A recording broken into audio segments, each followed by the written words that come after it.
अगर पाकिस्तान लाभ उठाएगा तो उस मूर्ख और देशद्रोही और बेहुदे भारतीय जनता पार्टी के मंत्री के बयान का उठाएगा। जो तीसरी बार प्रधानमंत्री बनने को हार कहे और 99 को जीत कह के मदहोश हो जाए, अब उसे मूर्ख कहेंगे या समझदार। कि इस देश की विसंगति यह है वर्तमान दौर में कि हर बुद्धिजीवी संशय से भरा हुआ है और हर मूर्ख आत्मविश्वास से भरा हुआ है। मैं पुराने भारत की बात करूंगा क्योंकि नया भारत मुझे पसंद नहीं है।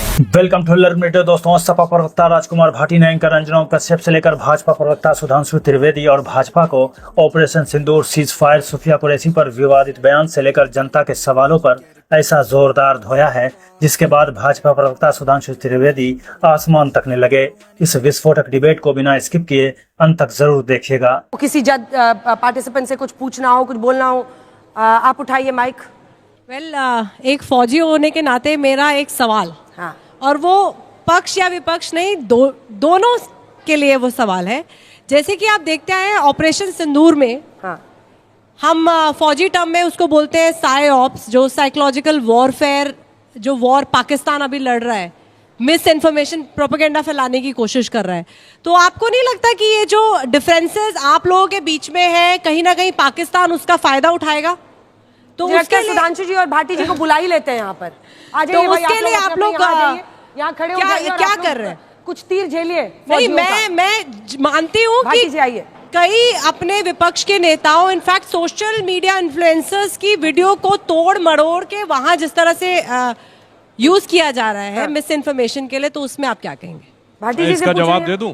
दोनों के लिए दोनों दे सकते हैं, दोनों दे सकते देखिए, हैं। जनरल विपिन रावत जो हमारे फॉर्मर सीडीएस रहे, उन्होंने कहा था भारत की लड़ाई 2.5 फ्रंट की है, यानी एक तरफ पाकिस्तान, एक तरफ चाइना और 0.5 हमारे अंदर।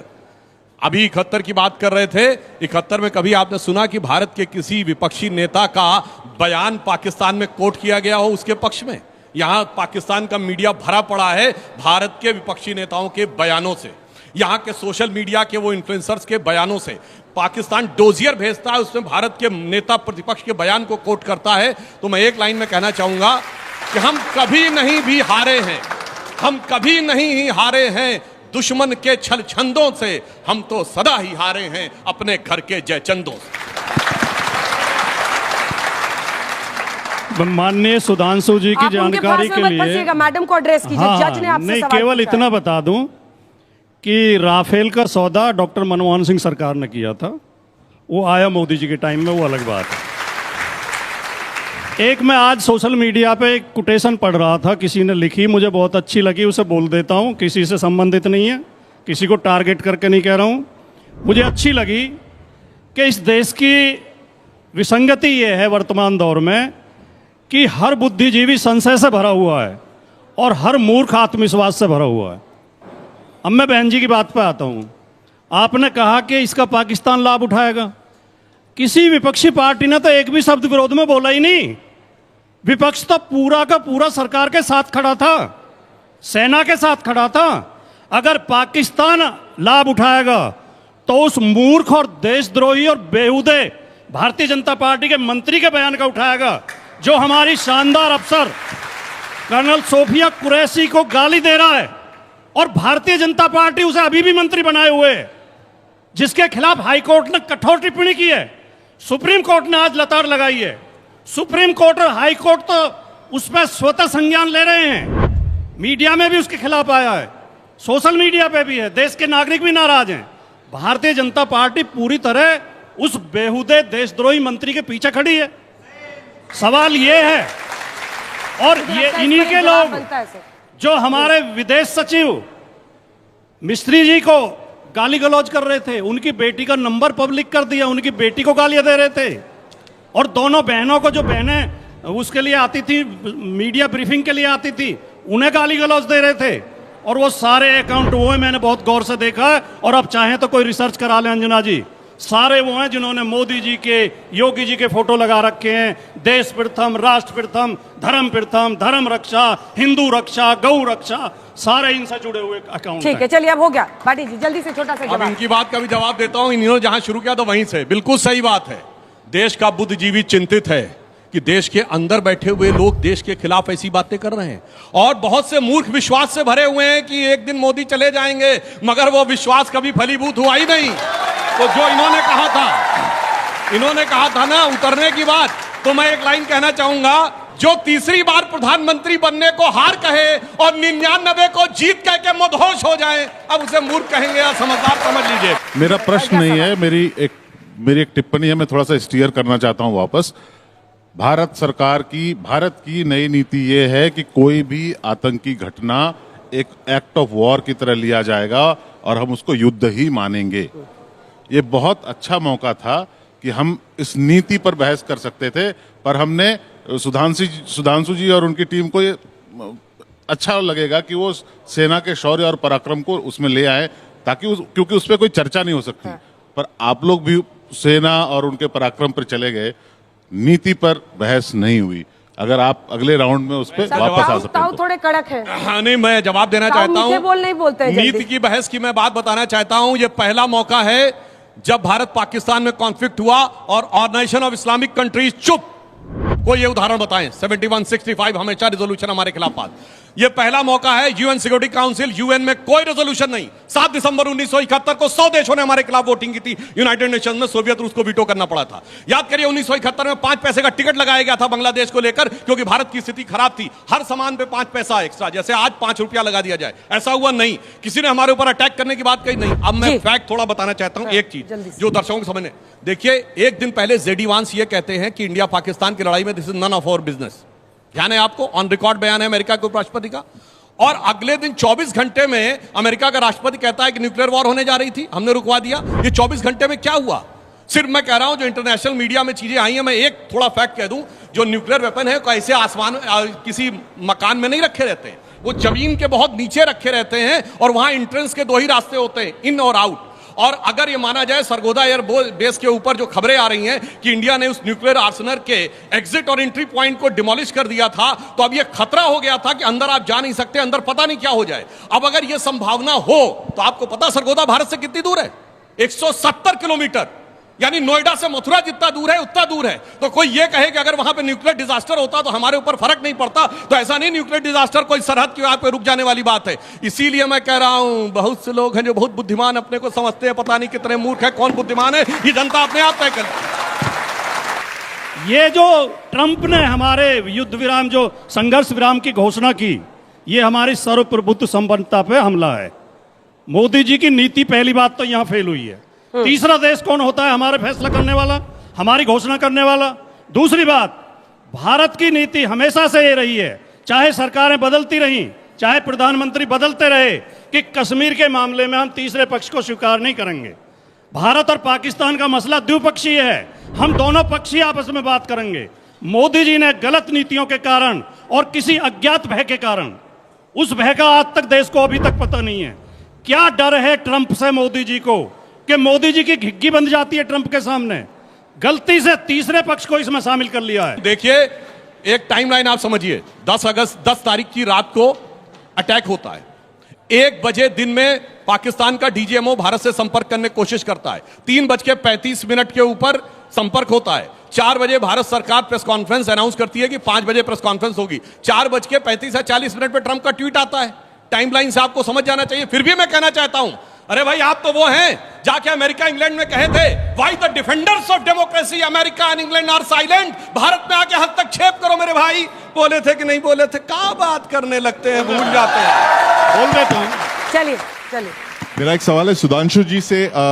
ऑपरेशन सिंदूर जो है एक दुनिया में एक मतलब it's the most unusual operation. आज तक जैसे आपने कहा कि एक न्यूक्लियर वेपन स्टेट ने दूसरे न्यूक्लियर वेपन स्टेट पे एयरफोर्स हमले से कभी अटैक नहीं किया। It's a very bold move, उस पर 2 राहें नहीं है। लेकिन आपको लगता है क्या, जब हम लड़ रहे थे पाकिस्तान के साथ, प्रेसिडेंट ट्रंप की जो एंट्री है वो वाइल्ड कार्ड है, वाइल्ड ट्रम्प कार्ड है आपके लिए, या वाइल्ड कार्ड है? क्या समझते हैं आप उनको? मैं इसको, इन्होंने बहुत अच्छा सवाल किया, मैं टेक्निकल जवाब देना चाहता हूं। देखिए, अमेरिकन फौजें पाकिस्तान में रह चुकी हैं।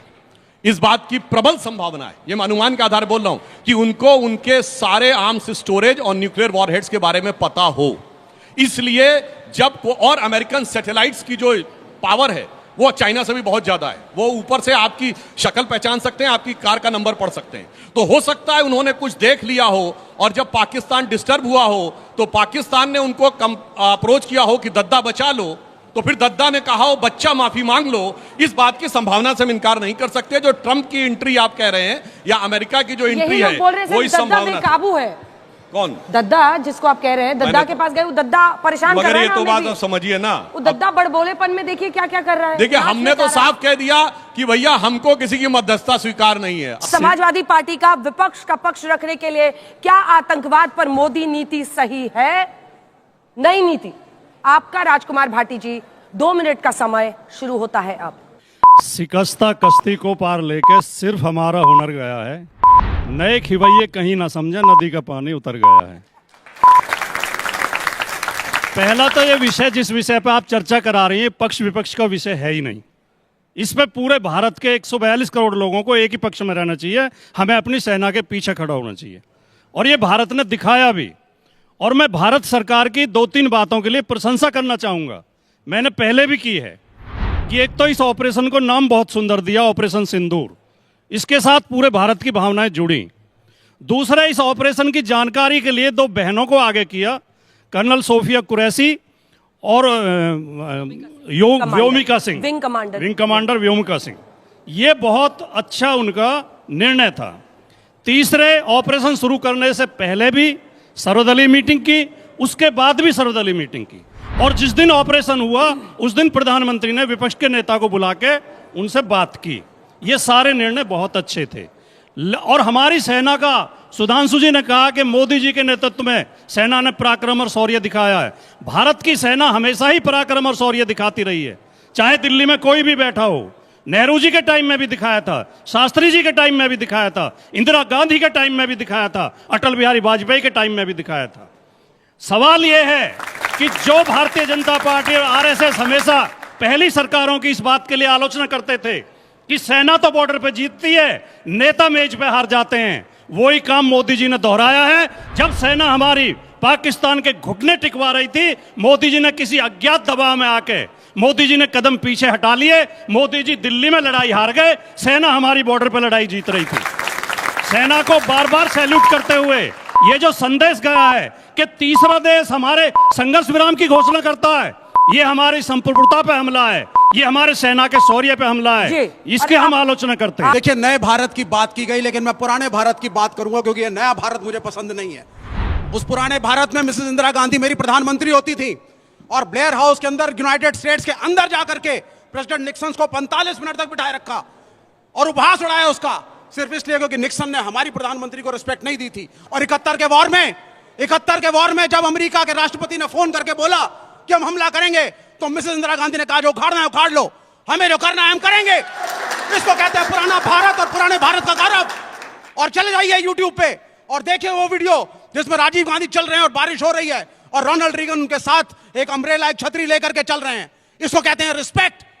ये रिस्पेक्ट नहीं है कि आज का राष्ट्रपति अमेरिका का जाकर के इंटरनेशनल मीडिया पे कहता है कि मैंने 2 बच्चों को बिठा करके उनमें सुलह करवा दी। ये रिस्पेक्ट नहीं है। और हमें ऐसा नया भारत नहीं चाहिए, हमें वो पुराना भारत चाहिए जिसमें हमने कहा और 70 साल तक कहा कि कश्मीर बायलैटरल इशू है भारत और पाकिस्तान का। हमें नया भारत नहीं चाहिए जिसमें ट्रंप कहता है कि मध्यस्थता मैं कराऊंगा और इन दोनों बच्चों को मानना पड़ेगा। हमें पुराना भारत चाहिए जिसमें हमने पाकिस्तान को तोड़ के 2 टुकड़े कर दिए। हमें नया भारत नहीं चाहिए जिसके अंदर कहा जाता है कि न्यूक्लियर स्टेट है साहब, हम गए और हमने 4 दिन तक उनको एंगेज करा, उनको मारा। इसलिए रिस्पेक्ट फर्स्ट, नेशन फर्स्ट, देश पहले। हमने सेना का समर्थन किया, हमने प्रधानमंत्री का समर्थन किया, हमने कैबिनेट का समर्थन किया, लेकिन अगर अमेरिका जिसने वियतनाम से लेकर के गल्फ के हर देश को तबाह किया है, इंपीरियलिस्ट पावर्स के आगे अगर हम झुकेंगे तो ये हमें मंजूर नहीं है। ये नया भारत सही दिशा में नहीं जा रहा है। हमें पुराना भारत चाहिए, वो भारत जिसमें हम सशक्त थे, हमारी सेना सशक्त थी, नॉन अलाइन मूवमेंट नेहरू का, याद किए उन चीजों को। लेकिन आज हम किस दिशा में जा रहे हैं? हम दलाल बन चुके हैं इंपीरियलिस्ट अमेरिकन फोर्सेस का और उनकी कंपनियों का। भाई इतना ही कहना चाहूंगा दोस्तों, लाल सलाम, जय हिंद। तालियां बजाइए भाई विवेक जी के लिए। अच्छा हुआ लाल सलाम पे आ गए अंत में, नहीं तो मुझे लगा कि आज कांग्रेस के प्रवक्ता खड़े हो गए हैं। आपके अपने आइडल्स ही नहीं है जिनका आप नाम ले पाए। अच्छा है ये भी। तो वहीं साथियों, ऑपरेशन सिंदूर के बाद के हालात को लेकर भारत सरकार कई देशों में पाकिस्तान को बेनकाब करने के लिए ऑल पार्टी डेलीगेशन भेज रही है, जिसमें सत्ता पक्ष और विपक्ष दोनों ही तरफ से सरकार ने नाम सुझाए हैं। बाकी इस डिबेट पर आपकी क्या राय है, कमेंट जरूर कीजिएगा। चैनल पर नए हैं तो चैनल को भी सब्सक्राइब जरूर कीजिएगा।